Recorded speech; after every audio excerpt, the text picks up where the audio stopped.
oli väike, siis ma pidin nagu klassima temaga, et noh, kui ta magas seal valves ja ma siis vaatasin ja ma mingist momendist hakkasin ikkagi täiesti aru saama. Kui ma nüüd minugi küsitakse, siis suurt ei mäleta. Aga ma arvan, et ühe sellise paari mänguga tuleks nüüd.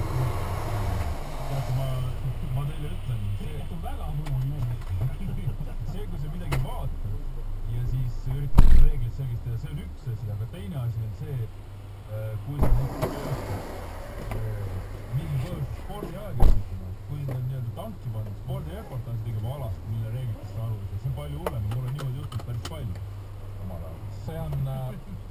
See on lahendamise küsimus tegelikult. No seda on tegelikult, ma olen ka spordiajakirjanikuna teinud kunagi ikkagi päris nagu spordiajakirjanikuna tööd, aga mul ei ole konkreetseid juhuseid meeles, aga ma arvan, et see on sinu loomingulisuse küsimus, et sul on võimalus teha tegelikult väga äge reportaaž tennise kohtumisest ka juhul, kui sa ei tunne reeglit. Seda kindlasti, aga seal tuleb hoiduma siis lihtsalt teatud tehniliste iseärasust kommenteerimist, millega mitte täiesti passa. Kui sa oled emotsioonide peal, tuleb kontekst, kui rõõmustad või oled siis vastavalt neutraalne, eks ju. Sa võid alustada reportaaži lausega ja Roger Federer tõstis käed, viskas reketi maha, millest ma järeldan, et matš lõppes tema võiduga. See on päris nii vähe, ma saan ikka natuke rohkem aru teile. See on ka kogu lause, mida sa matši kirjeldamiseks statistilises mõttes kasutad, eks. Ülejäänud reportaaž võib olla hoopis emotsioonide peal. Kuidas publik hoidis kätega peast kinni ja nii edasi. Tennise puhul on veel see lihtne, et seal üldiselt üle 4 inimesed ikkagi väljakul korraga ei ole. Nimesid on lihtne selgeks õppida ja meelde, et vähemalt sellega ei eksi, aga näiteks kui jalgpallis või mõnes muus mängus on palju rahvast väljakul, on ikka palju keerulisem. Mulle tulevad lihtsalt enda rasked hetked meelde. Tegemist oli väga kiirete pallimänguga, millest ma arvasin. Ja ma ei pidanud kirjutama paraku mitte mingisugust sellist mõnusat olemuslugu, mis on ju selline žanr, kus sa võid ikkagi vahutada ja rääkida maast ennast, vaid tegemist oli ikkagi sellega, et mul oli vaja kiirelt valmistada spordiuudis. See oli ikka väga halb. See oli väga halb kogemus, mida ma ei soovita küll. Spordialast millest kas sa nüüd oled ennast sellest... Ja ma ei hakka rääkima spordialas, oli muidu inimesed peavad mind ikka täielikult. Ei, no ikka ütle ära. Korvpalli reportaaž. Ei, ma ei räägi teile. Ma ei räägi teile. Mis alast, need tegelikult isegi mitu.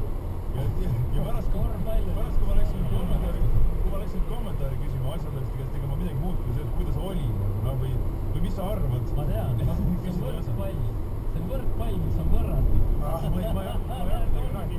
Küsimused olid igati tipp-topp, ega ma vatustan, et kui sa spordiajakirjanik, kes on sportlase ümber niimoodi... Ma ei ole mingi spordiajakirjanik kõik kunagi olnud. Ringi moodustab, siis ongi sellised küsimused. Üldine osa see ongi selline. Ma olen olnud sunnitud kirjutama sporditeemadel, aga ma ei ole spordiajakirjanik üheski otsas. Ma olen püüdnud ka elu jooksul vältida küsimust, mis tunne on, aga nii idiootselt, kui see kõlab, siis tegelikult spordis on ikkagi see küsimus ikka keskmiselt õigustatud. No nii ja naa.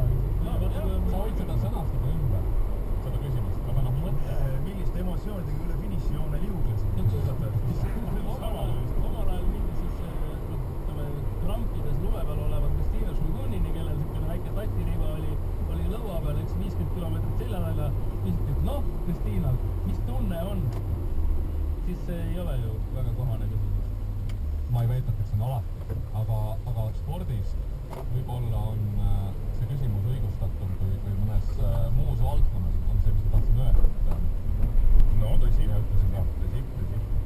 Nii et sina, Indrek, siin ära rebi kontekstist välja või? Juba hilja. Juba rebitud, jah, avalikus spordialis, tõesti.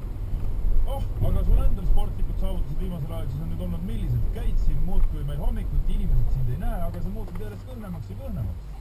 Arutasime just, et sinust on järele ainult